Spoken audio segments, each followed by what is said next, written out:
saya Octavia Dipastika dengan nomor induk mahasiswa 857992682. Saya mahasiswa Universitas Buka UPB Cemplung atau Pokjar Handayani. Hari ini saya akan melakukan tugas PDGK 4107 Praktikum IPA di SD Modul 7 KP2 yang berjudul Lensa Cemplung dan Cermin Cekung. Selamat menyaksikan.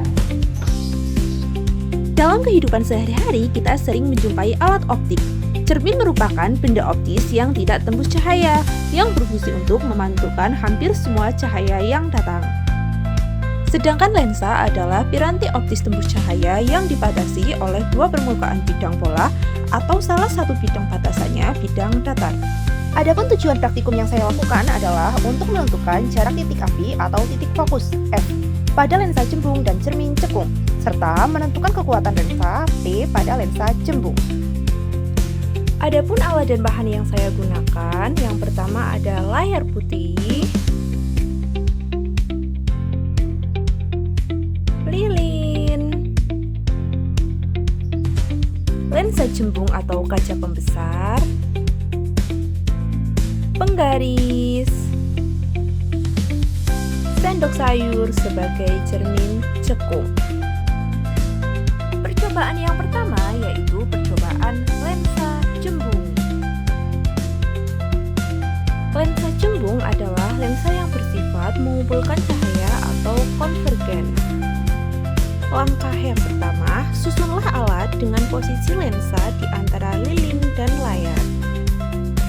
Kemudian, atur posisi benda dan lensa agar pada layar terbentuk bayangan yang paling tajam. Lalu, ukurlah jarak benda yaitu jarak lilin ke lensa dan ukur jarak bayangan yaitu jarak lensa ke layar. Selanjutnya, saya akan melakukan percobaan beberapa kali dengan mengubah-ubah kedudukan benda dan lensa untuk mendapatkan variasi data yang fokus di layar. Pada data pertama diperoleh jarak benda sebesar 20 cm dengan jarak bayangnya senilai 20 cm.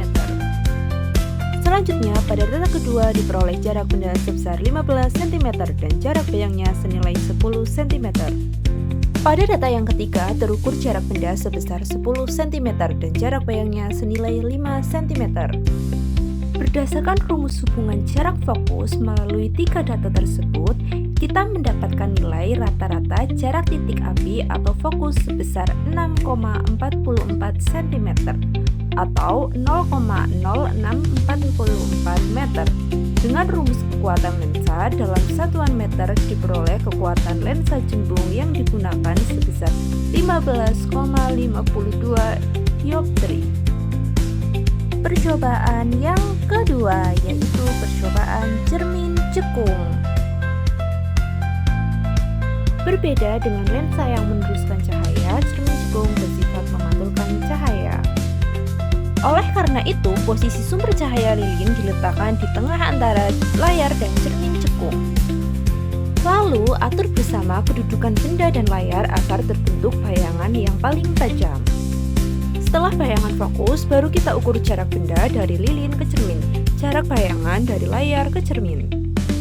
Pada percobaan pertama, saat bayangan layar fokus terukur jarak benda sebesar 3 cm dan jarak bayangnya senilai 25 cm. Percobaan kedua, pada percobaan kedua diubah kedudukan benda dan cermin hingga mendapatkan fokus baru. Didapatkanlah jarak benda sebesar 5 cm dan jarak bayangnya sejauh 15 cm. Pada percobaan ketiga, dengan menggeser kembali kedudukan lilin dan cermin hingga bayangan kembali tajam, terukur jarak benda sebesar 5 cm dan jarak bayangnya sejauh 10 cm.